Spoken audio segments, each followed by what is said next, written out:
Oke, saya mulai dari masa-masa tahun 70-an ya. Tahun 70-an kan saya masih di kota kecil Tulungagung sana. Nah, waktu itu ya masa-masa remaja SMA itu kan senengnya lagu-lagu yang ada di kaset. Dan kaset ini sangat menarik sekali karena kaset itu kan juga cover itu kan sebagai iklan kan ya. Jadi bagi saya yang orang-orang yang belum ke Jogja masih murni itu melihat desain post grafis di di cover-cover kaset itu sangat luar biasa, itu langsung ada daya tarik. Selain daya tarik itu pada sudah mendengar lagunya tapi ingin memiliki. Nah, ingin memiliki itulah kunci dari saya menjadi tergila-gila pada untuk untuk mengumpulkan menyeleksi maupun mengkoleksi kaset-kaset ini. Jadi tidak hanya sekedar bunyi rekamannya, tapi juga ada kebanggaan. Zaman saya waktu itu adalah mempunyai kaset dengan cover yang seperti itu. Itu loh yang itu sejarahnya kenapa masa-masa itu saya senang sekali mengoleksi ini, karena saya sebagai perupa waktu itu ya di sana saya juga sudah mulai belajar melukis ya. Begitu melihat bentuk covernya, ada tulisan, ada tipografinya, ada foto-foto seniman tradisional yang itu, wah itu daya tarik yang sangat luar biasa. Akhirnya saya tidak hanya pinjam pada teman, saya harus beli kaset ini. Nah gitu loh ya. Karena desain grafis dan bentuk lagu-lagunya itu sangat sinkron. Nah, akhirnya setelah Bentara Budaya mempunyai ide besar tentang mau memamerkan bentuk-bentuk desain cover dari lagu-lagu ini, saya langsung memori saya bernostalgia tentang masa-masa saya sebagai pemuda desa waktu di kota kecil Tulungagung itu ya. Begitu lihat ini saya Saya kan di jurusan seni murni, seni lukis ya, seni lukis. Tapi ketika melihat cover-cover desain seperti ini, saya sangat memuji gagasan dari Bentara Budaya untuk kembali memamerkan desain-desain yang bagi saya, ketika saya sedikit mendapatkan pengetahuan tentang desain grafis dan yang kaitannya dengan periklanan, saya betul-betul surprise. Pameran ini tidak hanya sekedar memamerkan untuk bernostalgia, tetapi ini adalah kalau menjadi bahan penelitian itu banyak dimensi desain grafis sendiri, dimensi lagu-lagu maupun syairnya, juga dimensi dari fashion yang difoto di sini kan itu murni banget itu. Iya, bagaimana daya tarik waktu itu harus menampilkan seperti ini gitu loh ya. Makanya saya kadang-kadang sambil berseloroh itu, wah, kalau orang-orang desainer grafis yang sekarang yang sudah top-top itu barangkali bikin begini itu malah nggak bisa.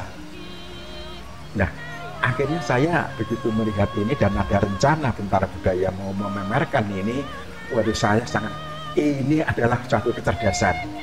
Ini nanti kalau misalnya kita mendatangkan teman-teman dari Diskonvis maupun dari penonton-penonton yang kritis, ini bisa untuk sumber penelitian ini. Jadi tidak sekedar desain grafis, tipografinya, tapi juga masalah ada tanda-tanda zaman waktu itu. Nah, dan ini biasanya menjadi aktual kembali. Soalnya gini loh, bagi saya ya sebagai pelukis maupun praktisi grafis, itu ini kalau dipamerkan, ini menjadi karya seni kontemporer. Aktual banget gitu loh, ada shock. Karena apa? Karakter dari seni kontemporer itu adalah menggali seni-seni tradisi yang sudah ditinggalkan, yang sudah punah, yang dianggap desa, sekarang lagi dimunculkan kembali. Contohnya Heridono segala itu ambil kartun-kartun, ambil bentuk-bentuk mainan anak-anak tempo dulu diangkat kembali menjadi karya-karya yang menginspirasi pada karya seninya. Itu kira-kira. Jadi sekali lagi saya ulangi lagi, saya sangat menyambut gembira ketika Bentara Budaya ini punya gagasan besar memamerkan ini. Iya, makanya saya akhirnya penasaran, pengen kenal dengan perancang sampul ini di mana ini ya. Sebab apa? Kalau dihubungkan dengan waktu itu, karena membuat semacam ini kan iklan untuk memasarkan dari produk seni tradisi ya. Dia mempunyai wawasan yang barangkali bagaimana dia paling enggak ya punya kepekaan sosial, punya kepekaan tentang mode. Mau ada nggak orang yang tertarik dengan ini? Kalau orang-orang tua mungkin tapi saya sebagai orang muda pada itu sudah tertarik. Karena apa? Begitu ini loh yang saya salut itu menampilkan bentuk misalnya ulur kambang kutut manggung, menampilkan bentuk betul-betul bentuk figur penyanyi maupun sindennya dan sebagainya. Itu adalah daya tarik waktu itu. Jadi tidak sekedar mendengarkan lagu suaranya, tapi juga kepingin melihat fotonya. Nah, kebetulan si perancang grafis ini sudah punya kepekaan tentang itu, tentang tipografinya, tentang warnanya. Ya ini warna-warna yang gampang diingat oleh khalayak ramai. Orang siapapun mesti gampang, coba ini hanya hitam putih, tidak akan lagi. Jadi dia pintar sekali memilih warna-warna yang mempunyai daya tarik yang luar biasa. Tidak sekedar mendengarkan dari radio, tapi kepingin memiliki. Nah, kepingin memiliki inilah keberhasilan dari desain grafis ini. Ya, dari tipografinya, dari bentuk-bentuk sindennya dengan bentuk-bentuk fashionnya. Jadi sangat-sangat luar biasa. Warna-warna yang paling dominan adalah warna merah, warna hijau, warna ini yang ditabrakkan. Iya, colorful. Karena apa? Daya tangkap manusia mata kita itu kan seperti batik-batik pesisiran itu kan colorful banget itu. Tapi kalau daerah-daerah pedalaman kan lebih ke harmoni, coklat, hijau dan sebagainya. Nah, ini ada kecerdasan bagi desain grafisnya yang merancang. Saya tidak tahu ini kompromi dari yang mempunyai mempunyai art recording atau apa. Tapi paling tidak ini loh, saya tuh sampai heran ini. Dan ini menjadi pada zaman waktu tahun 70-an ini begini, model-model pilihan warnanya begini, ternyata ya berhasil. Jadi orang tidak hanya mendengarkan lewat radio, tetapi kepengen memiliki itu kesuksesan dari perancang grafis waktu itu loh ya. Nggak tahu ini bau-bau akademis tahu enggak, saya kurang tahu. Paling tidak ini saya pengen kenal ini, kalau misalnya masih ada lah.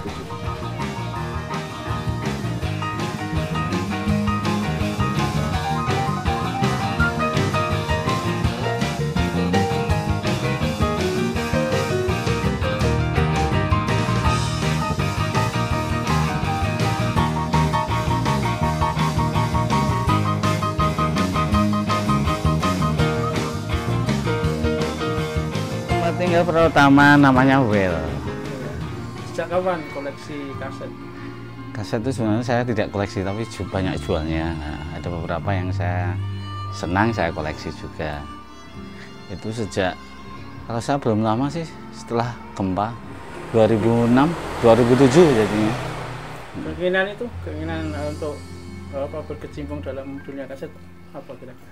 Itu dikarenakan karena kaset itu kan salah satu bukti autentik tentang sejarah musik juga, sejarah perkembangan teknologi terutama, dan juga itu bisa ada nilai ekonomisnya juga. Itu yang terutama yang saya geluti. Kalau kaset paling tua tahun berapa kira-kira yang pernah dimiliki? Sebenarnya ini kaset ini kan ada dua bentuk ya, yang bentuk-bentuk yang seperti yang orang bilang kaset itu kan seperti ini kasetnya seperti ini, banyak orang tahunya seperti ini. Tapi ada juga kaset yang seperti ini.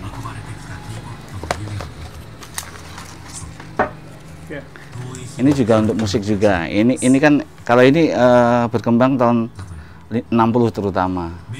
Terus kalau yang kaset yang biasa itu berkembang setelah tahun 70-an lah paling banyak-banyaknya itu. Jadi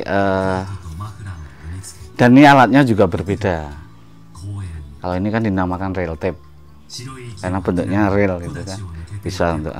Yang satunya kaset biasa atau kaset untuk tape recorder, pakai tape recorder seperti alat-alat seperti ini, maka seperti ini. Nah, itu. Perbedaannya apa? Perbedaan mendasar? Perbedaan mendasarnya ini sebenarnya kalau untuk durasinya hampir sama juga, cuma alatnya itu berbeda. Kalau ini memakai alat-alat reel tape itu seperti ini sebenarnya. Saya buka ya, sebentar ya.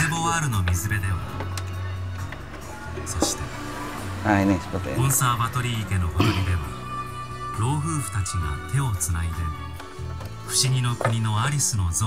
Nah seperti ini yang bisa di sini. Kedua, headnya di sini. Ini lebih tua. Kalau untuk suara sebenarnya sih boleh dikatakan lebih bagus ini. Tapi karena penggunaannya lebih mudah itu banyak orang menyukai kaset-kaset yang biasa, dan eranya itu yang paling banyak itu kaset yang seperti tadi. Seperti kaset-kaset seperti ini kan lebih banyak berkembang dan lebih mudah dan lebih murah. Jadi orang banyak mengoleksi biasanya kaset-kaset seperti ini.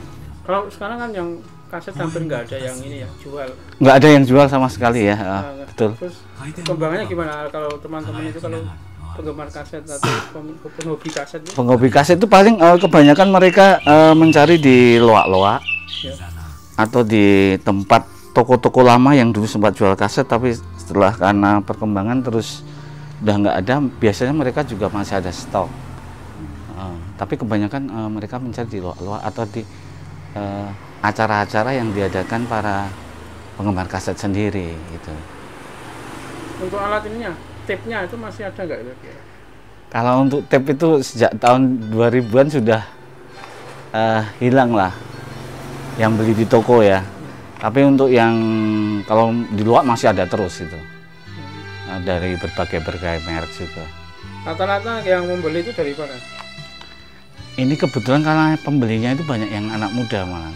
Oh gitu. Malah anak-anak muda. Ada juga generasi tua mereka ya nostalgia juga ya, nostalgia. Tapi 1-2 aja. Tapi yang banyak mah generasi muda yang menyukai hal yang rilisan fisik gitu. Mungkin karena perkembangan teknologinya pesat, mereka malah lebih cenderung kembali ke era yang yang lebih alami lah gitu. Beda ya mendengarkan kaset dengan CD gitu. Oh sangat beda sekali. Bedanya di mana kira? Lebih enak mana gitu? Kalau untuk orang awam pasti lebih enak yang perkembangan sekarang ya. Yeah. Karena lebih mudah, fitur-fiturnya ada, dari pencet-pencet. Kalau untuk fisik ini kan cara memutarnya juga harus hati-hati juga, karena barangnya juga harus dijaga juga, alatnya juga harus benar-benar siap. Dalam arti nggak mudah. Kalau istilahnya, kalau kaset bundet itu kan rusak gitu loh. Nanti ada kerusakan itu maneman juga. Tapi itu ada ada sesuatu yang beda lah. Yang menarik dari sebuah kaset itu pertama itu unik, bentuknya pertama unik. Terus ketahanan, maksudnya sebagai barang koleksi itu bisa disimpan, kalau benar cara nyimpannya itu bisa bertahan lama. Jadi yang menarik lagi sebenarnya ini ya, mungkin agak terkenal klise, kita bisa mempelajari musisi-musisi besar itu dari kaset, dari rilisan fisik yang mereka pernah keluarkan di era-era mereka lah. Kadang kita nggak dapetin itu di platform digital. Kalau platform digital kan sekali klik, kita nggak suka lagunya bisa di skip, kita ganti lagu lain. Tapi kalau di rilisan fisik, kaset, piringan hitam, itu kebiasaan orang lama itu kan kalau dulu mendengarkan lagu itu didengarkan sampai habis. Maksudnya satu band, satu album itu mereka mendengarkan set A, set B itu sampai habis. Tapi kalau kebiasaan hari ini kan dengan budaya klik yang cepat gitu, kita klik, nggak suka lagunya, tinggal skip. Itu yang menurut saya unik, yang nggak didapetin di platform digital lainnya. Kalimat singkatnya inilah, ada cara lain untuk menikmati musik. Kalau tantangan sejak tahun 2010 sampai sekarang itu sebenarnya ada nilai positif yang didapetin dari kumpulin rilisan fisik. Itu pertama, doyan bangun pagi karena ngejar pasar pagi ya kalau di Solo. Jadi subuh-subuh udah biasanya ke pasar gitu nyari kaset. Cuma tantangan yang terbesarnya adalah kadang kita nemu kaset yang bagus, tapi maksudnya bagus dalam artian, oh ini misalnya kasetnya Kus Bersaudara gitu, kan cukup susah dicari, atau kasetnya Dara Puspita gitu, tapi kondisinya tidak baik. Nah tantangannya adalah kita bagaimana caranya membersihkan lagi pitanya, terus membuat suaranya jernih lagi. Itu ada treatment khususnya lah. Itu tantangan terbesarnya sejauh ini sih. Sama penyimpanan. Kalau penyimpanan itu musuh terbesar rilisan fisik, apalagi kaset sama piringan hitam, itu jamur. Tapi kita aku berasa diajarin sih sama rilisan fisik, benda-benda mati itu mengajarkan saya untuk jadi lebih disiplin.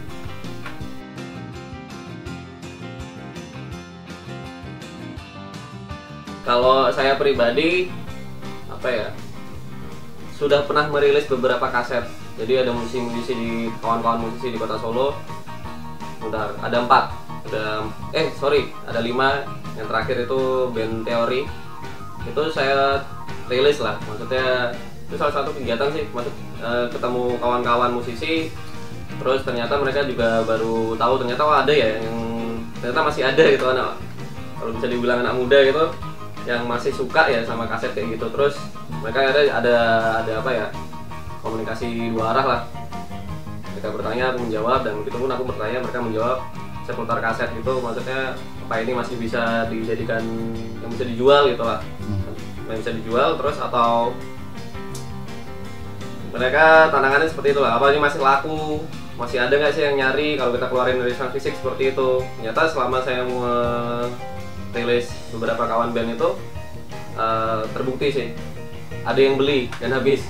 Beberapa dari rilisan itu habis begitu. Terus di yang lain, kalau sesama pedagang itu biasanya kita saling tukar, tukar info, bahkan tukar koleksi gitu ya. Awalnya juga saya bukan sebagai pedagang, tapi pada akhirnya ada yang tertarik, kawan tertarik, ya udah akhirnya dibeli gitulah. Awal-awal mulanya ya, kalau 2010 sampai 2018 itu benar-benar ngumpulin, tapi 2018 sudah mulailah ini ada yang tertarik ya sudah beberapa saya lepas, kayak tape, piringan hitam, kaset yang double gitu biasanya tak lepas, dan ternyata ada nilai jualnya juga gitu. Itu yang baru disadari kembali sama kawan-kawan musisi di Solo lah, beberapa kawan-kawan musisi di Solo gitu. Jadi saya buat label namanya Kiri Jalan, dan satu upaya lagi saya bikin selektor gitu lah, namanya Langgam Ria gitu. Langgam Ria itu mainin kaset sama piringan hitam ya, macam kaset joki gitu loh.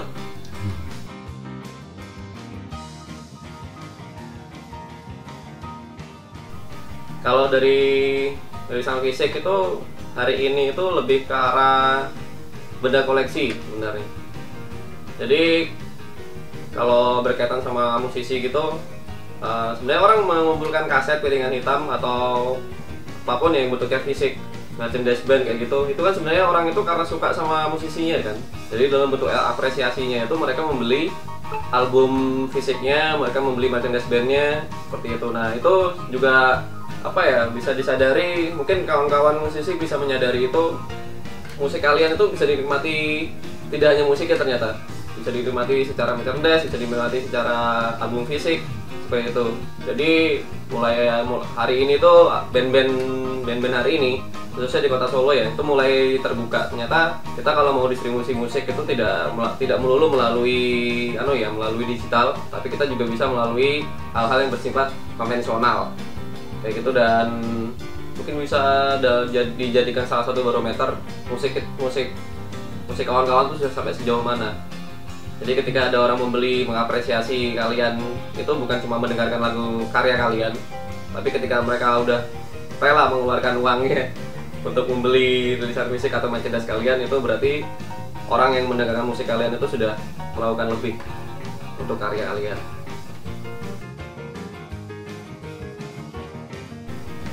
Kalau era kaset dibilang sudah lewat, saya kurang setuju mas. Karena era kaset itu kembali lagi sebenarnya. Kembali lagi. Ini kalau sebenarnya aku belum pernah nemu penelitiannya ya. Ada beberapa persentase orang hari ini suka rilisan fisik, tapi rilisan fisik itu kembali. Jadi belum lewat lah eranya, atau belum mati sama sekali gitu, belum. Masih ada yang menyukai rilisan fisik dan bersedia untuk merawat rilisan fisik itu. Jadi masa depan kaset atau khusus pada umumnya rilisan fisik, piringan hitam, CD, Betamax, VHS dan teman-temannya itu masih panjang sih. Selama bumi itu belum kiamat ya, itu kayaknya masih ada. Saya yakin itu.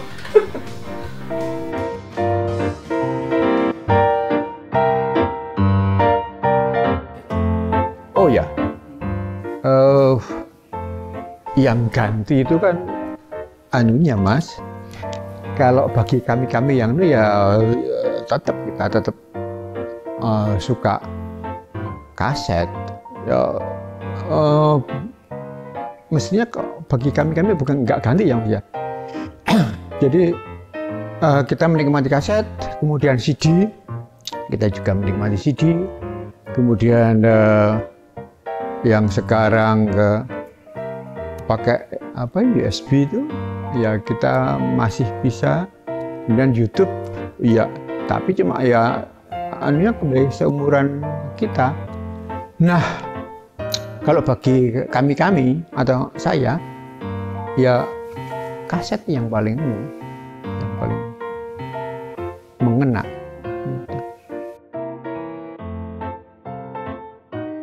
Kalau kita mau mendengarkan kaset gitu, ya kita mempersiapkan dulu tuh Mas.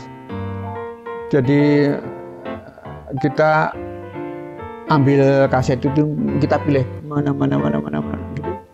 Kali ini kita ambilnya 2, kita cek gitu. Kita pemutarnya, tape-nya kita lihat, kita bersihkan dulu.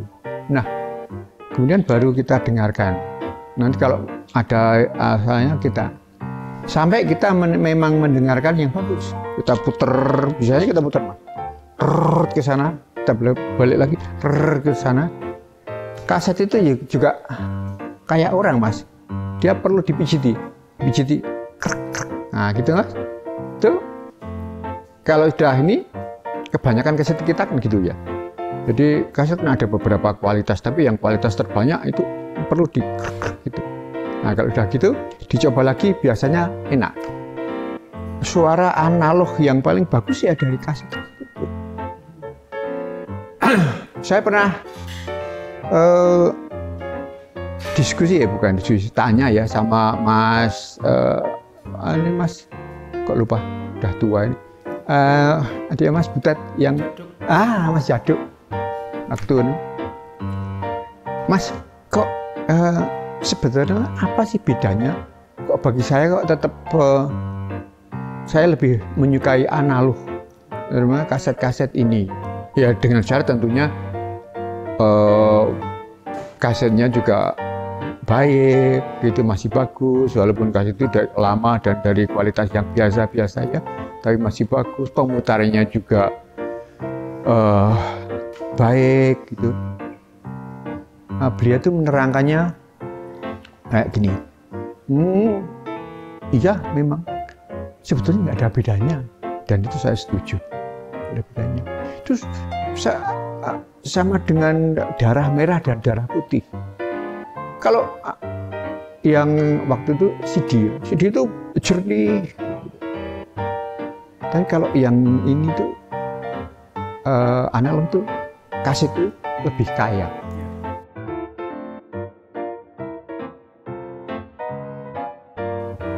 Kaset player atau tape itu hampir sama dengan radio. Dia sampai puluhan tahun juga masih baik, dengan catatan dipelihara. Itu pemeliharaannya juga nggak sulit. Tetapi kaset itu kan barang yang berputar. Motornya itu kuat ya, tetapi pitanya itu, karetnya itu, yang kayak karet gelang ini, itu berbagai tape, dia perlu berbagai ukuran juga. Nah itu yang cepat bodol kalau kita enggak. Tapi kalau kita putar, kemudian sekian lama lagi kita putar lagi, 3 bulan aja itu enggak kok, enggak awet. Tapi kalau itu bodol, nah masalah itu memang Mas. Kebetulan karena kita beberapa orang teman kita menyukai kaset, jadi ada saja yang masih punya cadangan. Cari di toko sudah nggak jual mereka, harganya murah. Tapi masih ada. Itu nggak bisa kanibal, pitanya itu.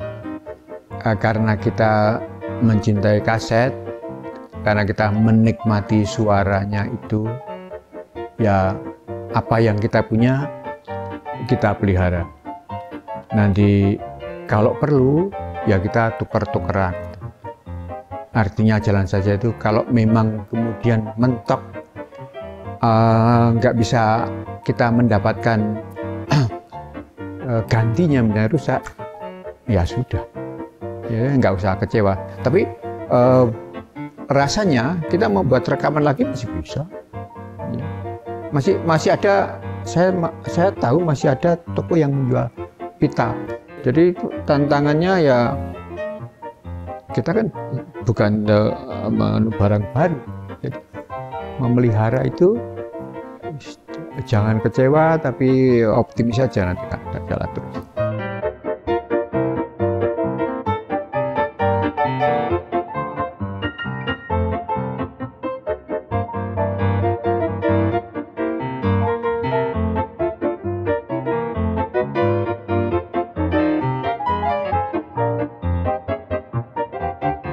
Thank you.